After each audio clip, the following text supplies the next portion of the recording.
Welcome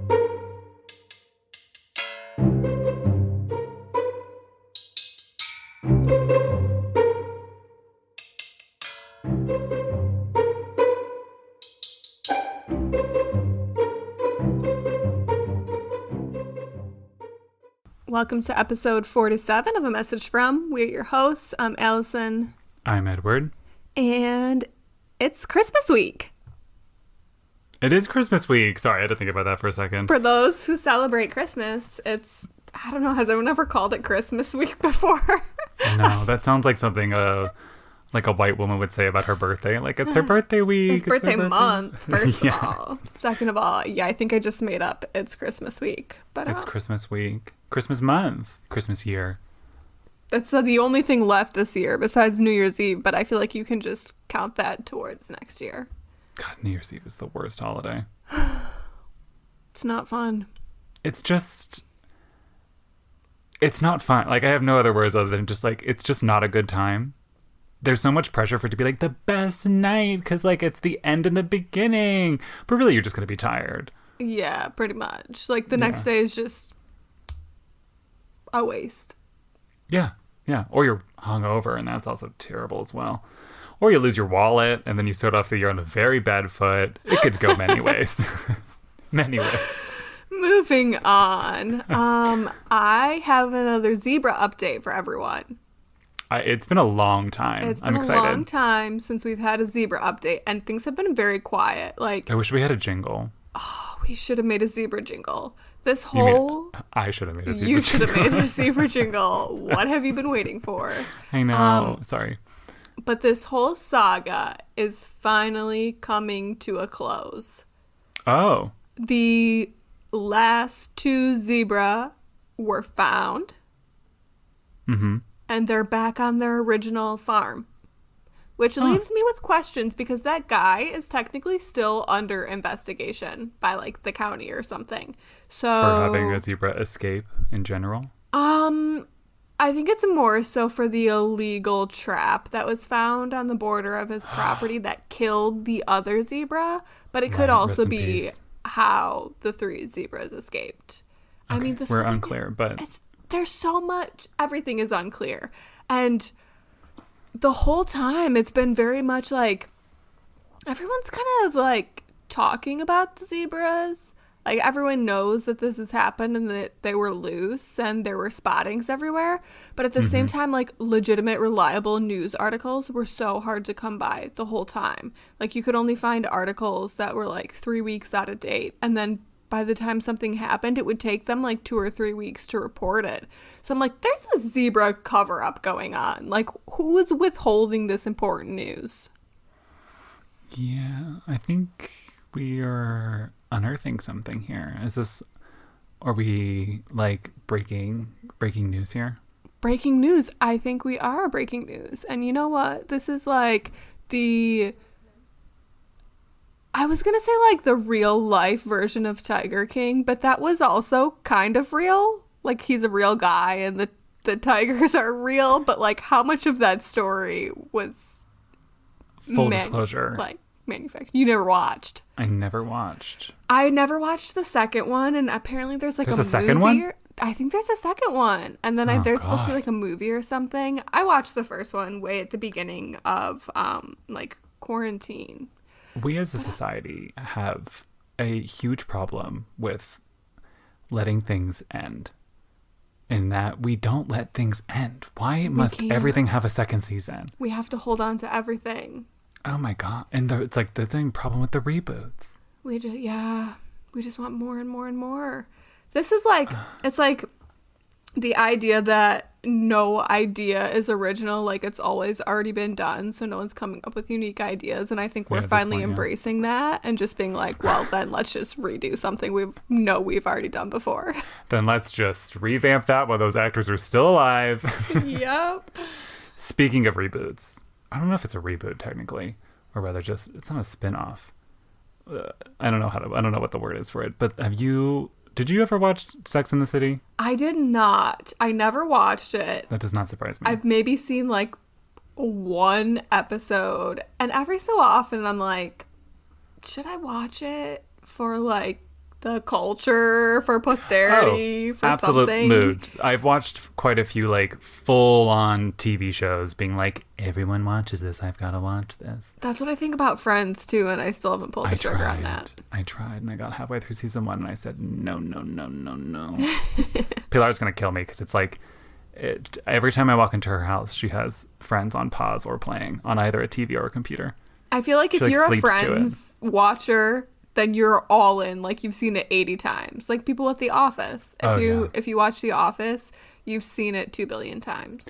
We actually went, me, Pilar, and Carol went to, this is like in our trivia phase. We would do trivia like every Monday. Mm-hmm. We decided, there was like a Friends trivia happening for Madrid for Refugees organization. And so we were like, we'll go. And I was like, I don't know diddly shit about Friends, but sure.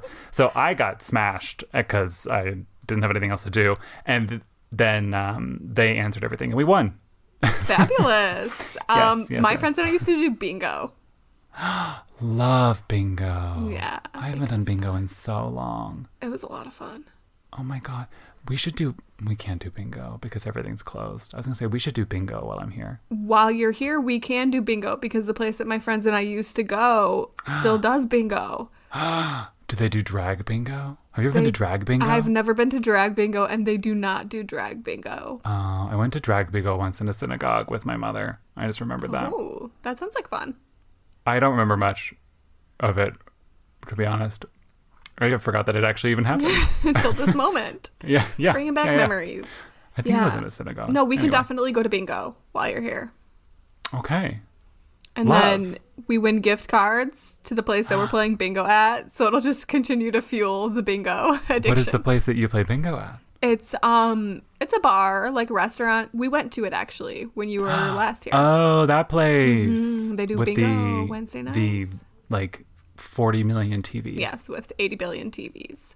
Actually, my grandfather today was talking. I was thinking about that bar today because my grandfather was randomly decided to bring up boxing while we were watching game shows this morning. How fun. And he was like, do you know anybody who boxes? And I was like, no. And I thought he meant like professionally, I think. Yeah. And I was like, no, I do not. I don't think anybody knows anybody who boxes professionally often.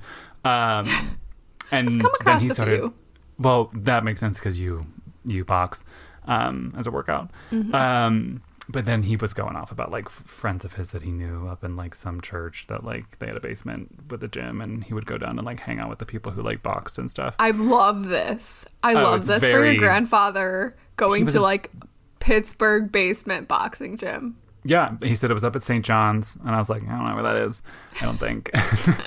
And like he does this all the time though. Like he talks about how like he's met, like he told me this week that he was friends with some pitcher who became a coach because he used to pitch. Yeah. In the minor leagues, and I cannot for the life of me remember who it was. And then he when he was in town, he'd always give him tickets, and then they would like hang out with the people, and he like met like Jackie Robinson or some shit, and like all this stuff. And I was just like, what? And this is just a daily occurrence. It's some vague sports reference that I don't know from like the 40s and 50s. Just like incredible, shocking stories that I would absolutely love. Yes. I really should start to record this stuff because it would be interesting for people to listen to. Also, like the what's the word? The truth. What's the truthness? No, the truthability. What's the word I'm looking for? Usually, I know what word you're looking for, but right now, I've got no idea. Not liability. Like how true the statements are. Reliability. The reliability. That could be what I'm looking for. The reliability of this information is shaky. So it definitely needs some sort of fact checking. Okay. Yeah. Anyway. But then I thought about you, and I thought about that bar, and I thought about boxing. That's how we got here. Love that. Mm-hmm. Yeah. Okay. Yeah. So we'll go back there and play bingo. I have a question for you because you are very immersed in the Twitterverse and TikTok. And you're calling me young and hip. I'm calling you so young and hip, the youngest, hippest lad I know. I'm a casual Twitter user. I scroll through Twitter, but it's... One time you quote tweeted me in I think you tried to reply. It was very funny. Anyway, I'm not there to participate. I'm there to just peep through the blinds and see what's going on. Yeah. Well, Yeah. Anyway, do you know who this Francis Bourgeois guy is and like the madness that's happening with him right now? I don't know the name. I went on Twitter yesterday, or was it this morning? Everything was about this Francis guy, and I'm like, who is freaking Francis? Bourgeois? What's going on? He's on TikTok. Anyway, he's this guy who I guess is super famous on TikTok. Super famous on TikTok. I can't even. Super famous on TikTok. So I guess like half the people thought that Francis Bourgeois was his real name, and then the other half of people were like, Oh, the train guy. yeah, the train guy. The other half of people were like, there's no way that Francis Bourgeois is his real name. But anyway. Is it his real name? So he's this train guy, right? And like, yeah, train guy. He's super excited about trains. He's the guy that like stands next to the train tracks and watches because he knows like a super cool rare train is gonna roll by and like freaks out when it rolls by, right? Yeah. And he always has like the he has like a helmet cam, so it's like I was gonna say he has like different cam setups, and the one is insane because it's like a fisheye. It's like but a it's like fisheye right on his forehead. On his forehead, and so it's literally like he looks like is it a lemur or the a sloth from Ice Age? I was just gonna say that. Yes. Yeah. Yes. Okay, so apparently people like unearthed these photos of him being like a normal guy, like hanging out with friends in bars, dressed in nice clothes, like looking like a normal person.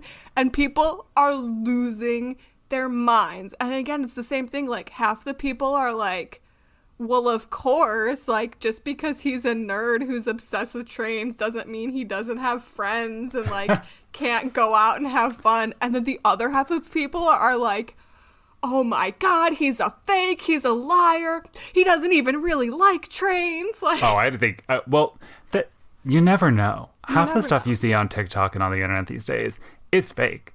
So like, sometimes I have to think to myself, is this real or not?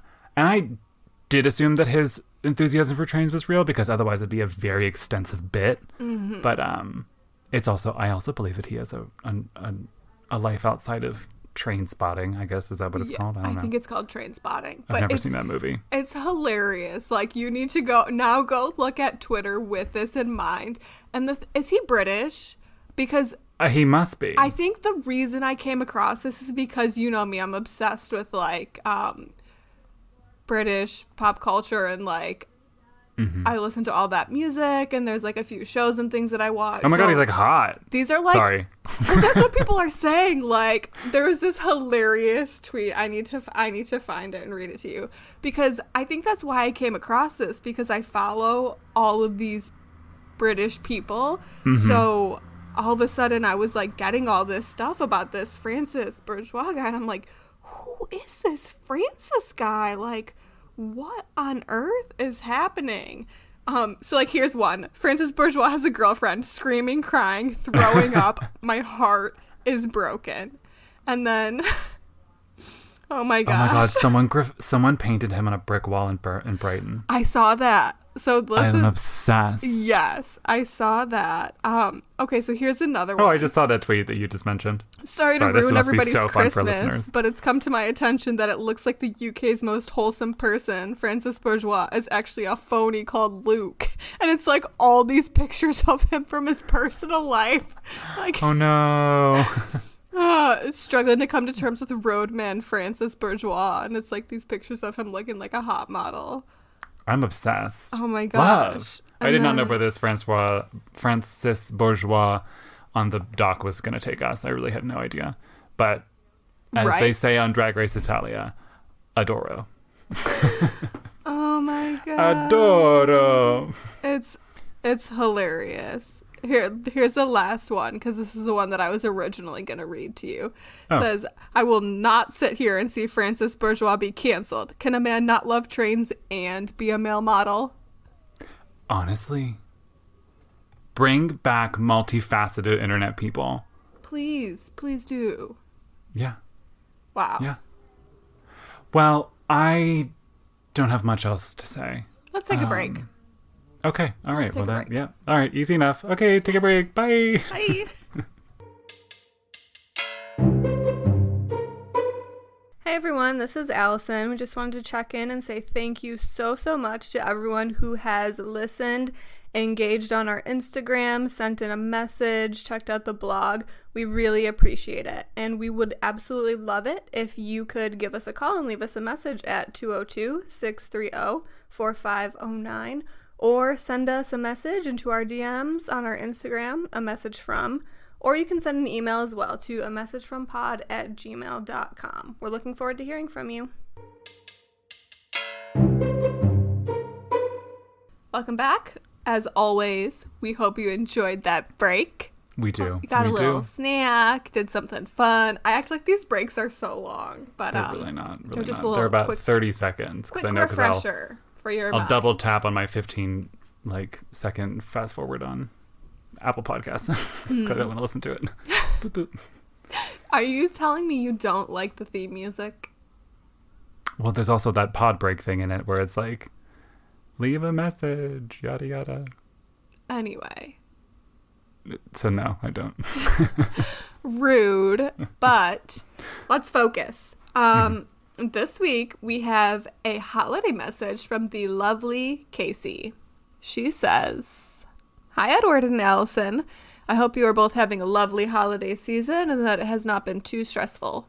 In the midst of all the festive chaos, something usually goes a little wrong, no matter how many Christmas movies show us that things will just work out. So my question for you is, what is a hilarious or cringy holiday faux pas that has happened to you or a friend? I'm wondering because my sister just told me about how she and her husband bought her in-laws a gift card to a very nice restaurant in their area about 2 years ago, only for the in-laws to re-gift the expired card back to them this month. Merry Christmas and happy holidays." Woof. That's wild. So bleak. That's like the thing that you always hear about happening to other people, but like you never expect something that wild to happen to you. Yeah. Expired. Yeah. Who knew And the gift cards same expired one. like that? Oh, probably. Yeah, right? I don't know. Apparently they do. I feel like they usually have a longer shelf life than 2 years, but I mean, Well, to be guess fair, I think not. most people be using gift cards within Immediately. a 2-year period. Yeah. Right? I would Definitely. imagine. Yeah. I haven't received a gift card in a long time because nobody can give me a gift card that I could use. That you could actually use. Yeah. This reminds me, my grandpa used to get, like me, my sister, and all of our cousins, he would get us $5 Subway gift cards. This was back when they had like the $5 footlongs, and we were so all he would give like, you 1 foot long. real heavy in the Subway game. Yeah, he would get us each like 5 of them though for Did you have a Christmas go-to every Subway year. order? What? Did you have a go-to Subway order? Oh, yeah, absolutely. I What would was it? do the Italian BMT on Italian urban cheese bread, no cheese, not toasted. I would get lettuce, cucumber, green pepper, and then I would do like the Chipotle Southwest dressing.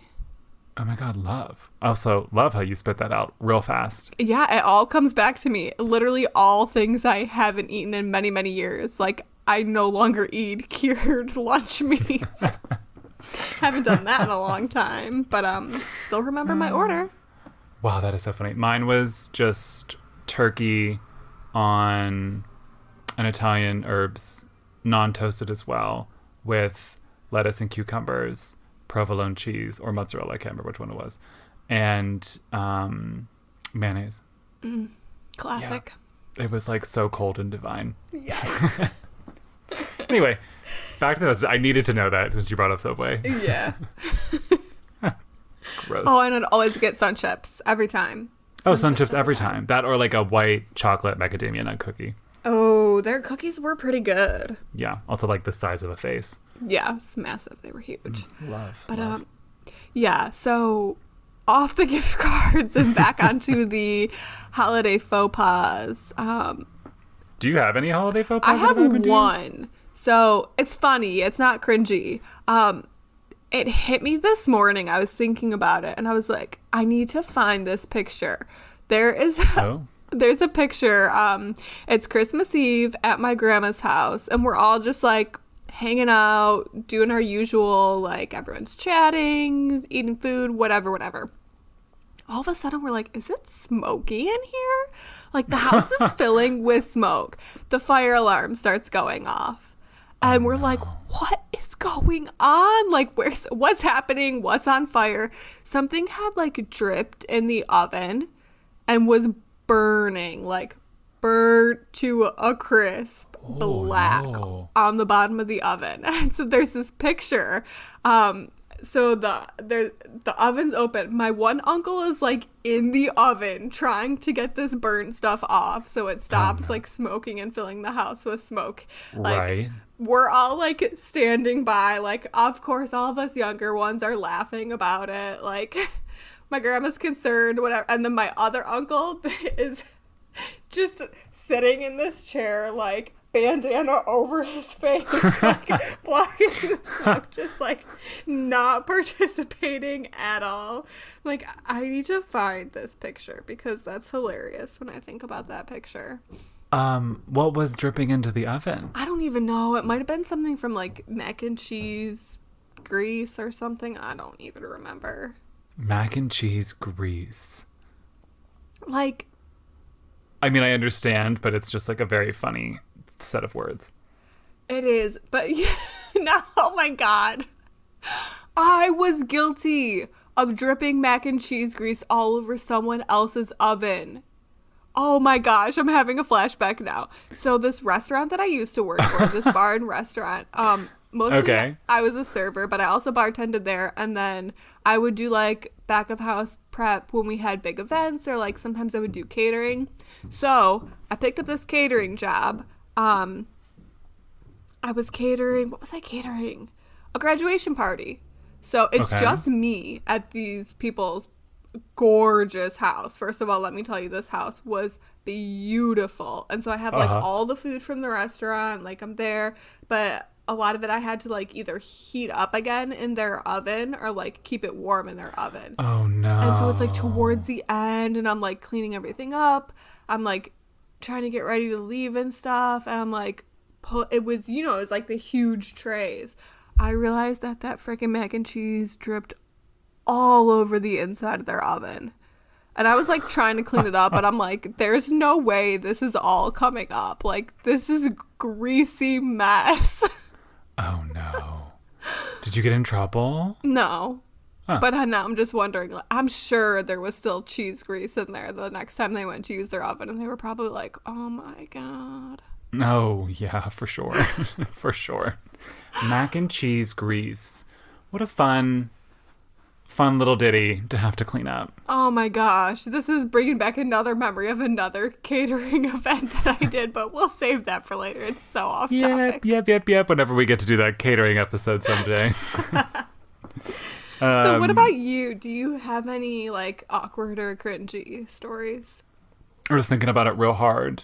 Because I was like, there's got to be something that's happened in terms of gift giving or just like things that have happened at Christmas time that have gone like awry.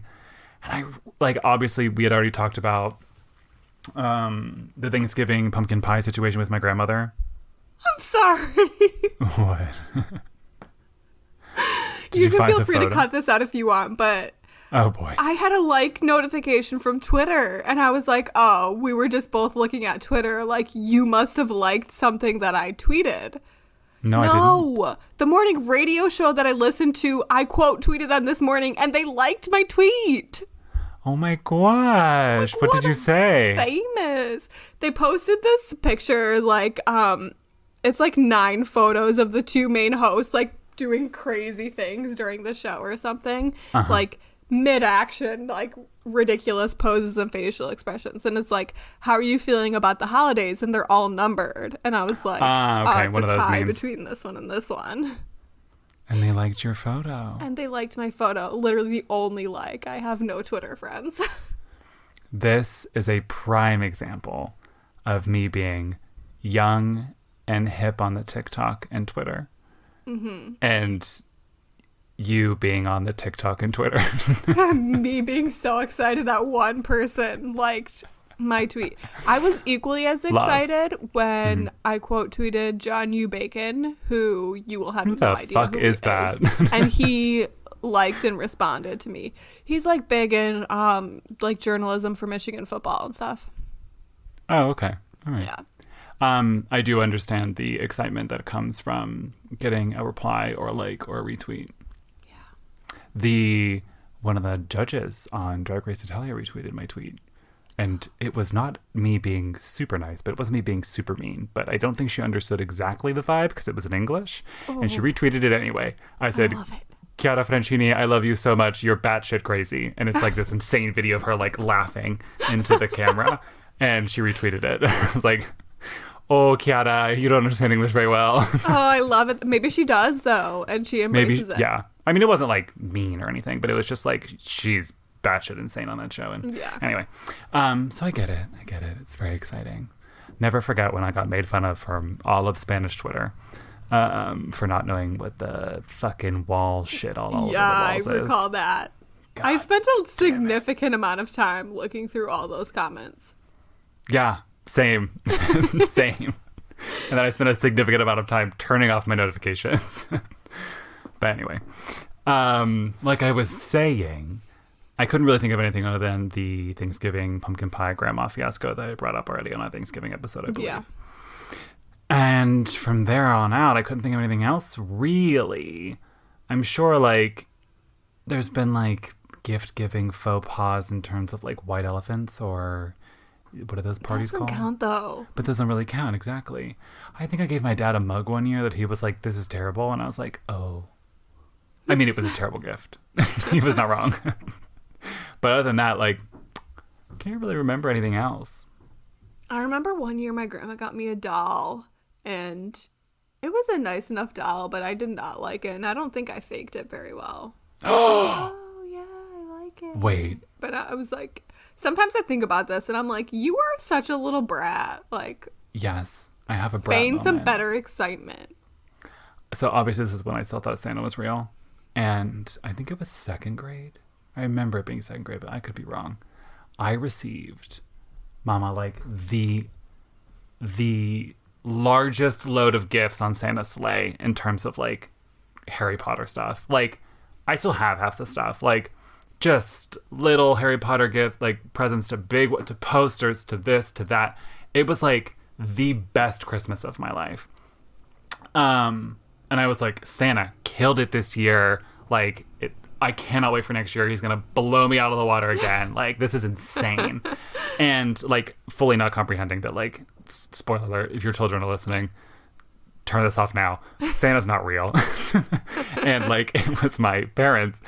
And the next year, like, I just remember it being, like, not as Harry Potter heavy. Like, it wasn't like it was a bad Christmas. It was just, like, everything was, like, so specifically Harry Potter shit that I didn't even know that I wanted. Right? Mm-hmm. And I remember being like, well, he fucked it up this year. And my parents, I don't remember what exactly they were like. They're just like, okay.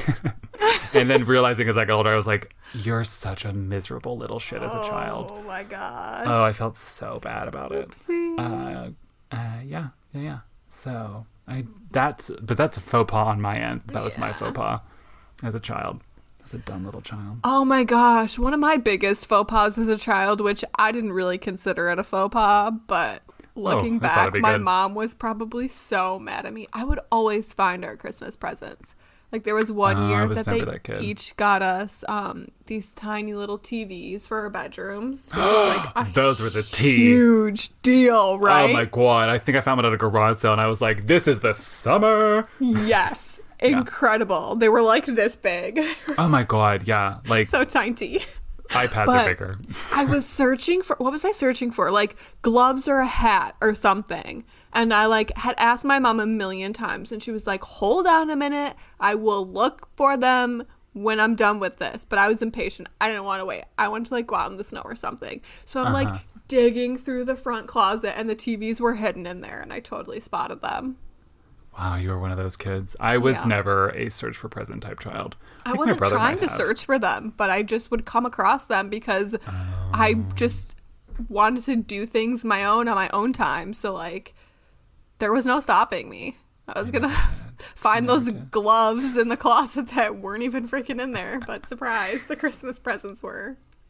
Going along the demon child tangent that we're both currently on right now, I used to do this thing that now in hindsight, like, woof. Like, first of all, your parents have to eat like all those cookies and milk that you like leave out. Yeah. And also like my brother and I definitely left out like carrots for reindeer. I So think like my we parents had left like to out finally carrots, like too. bite it or something. And I was like so obsessed, and I would do this for Easter as well. I remember, I don't know if I did it for anything else, but specifically definitely Easter and Christmas. I would make, like, with this paper that came from like the hospital medical records section that my mother worked at, so it was like lined with perforated. Oh, yeah. Yeah, All along you know the what I'm talking sides, about. and you lift it up, and we had that paper. Yes, it was like Loved Jacob's it. ladder of Yep. like paper. Absolutely loved. Loved. And so I would take like a ream of that shit, and I would make a full-on activity book for Santa to complete. As if like A, he had the goddamn time, and B, he even wanted to do that. It was like Just spend 40 questionnaires, minutes every puzzles, Christmas Eve. like draw this here, tell me your favorite thing, and it was like 50 pages. And my parents would have to go through and like half reply to it. And like I feel so bad now in hindsight. And also for like the Easter bunny, like what? Who cares about that? You were just out here giving all of them homework. Yeah, I was out here creating content at a very young age. Oh my gosh. Yeah. So anyway, that's I don't know if that's a faux pas, but that's cringy as sin in my mind. Yeah, a little bit cringy. Reminds me. Theirs reminds me. To this day, my parents will still not spill the beans on this. There was one year at Christmas where Santa left a footprint in the ashes in our fireplace. And then he also left us a Christmas card. It was like tucked on the tree, and it was a Christmas card from Santa to my sister and I. And like, it was not either of my parents' handwriting at all. And to this day, they will not tell us who wrote it. They still say, "Oh, Santa did." Oh, I'm obsessed And I'm with like, that. Who wrote the card? Is it not? I mean, was is it not in like the your fireplace? grandmother's handwriting that you recognize? It wasn't anyone's that we recognized. Well, It the was probably shoe like must have been from like one of your parents' shoes in the house. Yeah, it must have been. Like at that age, like we obviously thought it was Santa and like didn't course. recognize Yeah. the shoe, but like that, if we went and did forensics on it now, that I bet we could figure it out. Probably like The my shoe- dad's boot or something. Yeah, but- it has to be. I was gonna say it's got to be Dad's boot. yeah. But the card. card. It Do was you probably still like have a the card? neighbor or something, but like they won't tell. Wow, they're Yeah. gonna take that to the grave. Maybe they'll put it in their like last will and testament. Yes, Maybe. the Christmas mystery finally solved. Yeah, you could make a great like Netflix Hallmark Christmas movie about this. Oh my gosh. And on your good. search for finding out who wrote the thing, it's a friend of your parents who you forgot about and they hadn't seen in a long time, and they have a kid who's also the same age as you, and you run into each other, and then you fall in love. Oh wow, that's not where I thought this was going. Where did you think it was gonna go? I don't know. I thought it was gonna be like a good lesson about like No, you have to fall in Christmas love in these and movies. cheer and I don't know. Well, yeah, that too, but then it's also everyone gets married at the end, or they True. fall in love. Yeah. So you both go on this journey figuring out who these cards are from. You run into each other. Really, it was just both of your parents writing for each other so that the kids wouldn't figure out the handwriting. You fall in love eventually over a mishap of things, but you're both from like very different places, right? Like you live in the city, he lives in the country. You have aspirations of being a CFO. He wants to like run his family's dairy farm. Oh my But you God. somehow make it work. You've written the whole screenplay already. I love it. Yeah. Slew of supporting characters. Slew of them. Your sassy gay friend who also lives in the city and who was like, he's hot, but like, don't give up your dreams. And like his Don't move to a dairy farm. friend. Exactly. Don't have to tell me twice. I'm not We can gonna be change milking him. any freaking cows. Yeah, true. That would suck. Not gonna lie. Anyway, that's the whole episode. That's it. That was a lot. I don't know if we covered it a lot, but we definitely got to the message. Yes. Yeah. Well, likely thank not you. what anyone was expecting, but No. here it is. As per usual, out here surprising the people. Mm-hmm. Thank you, Casey, for sending in another message. I believe this is her third Is it postcard she will really? receive. She's done 2 before. Wow. Has she not? Come through, Casey. Yeah, she's well on her way to hitting the 5 postcards. Gotta catch them all. Yes. So she will receive that in the mail. She sent her message in through a message from pod@gmail.com because she decided to write it. You can do that as well. Or if you would like to call in the United States at 202-630-4509. Don't forget to rate and review us on Apple Podcasts. We don't have one to read, but if you write one, we'll read it. I forgot to check. And check us out on amfpod.com and a message from on Instagram. Anything else, Alyson? Nope, that is all. Merry Christmas, Happy Holidays. Merry Christmas. Isn't that a thing like Merry Christmas, Happy Holidays? Or am I making that up? Wait, there's a song that's like, Happy Holidays. Oh, yeah. Happy Oh, I know that one. Holidays. All I do is sit downstairs and listen to Christmas music. Something. La, la, la. Happy Holidays. Okay. We don't have the rights for whatever the hell you're doing right now. I don't know the words anyway. Goodbye. Bye.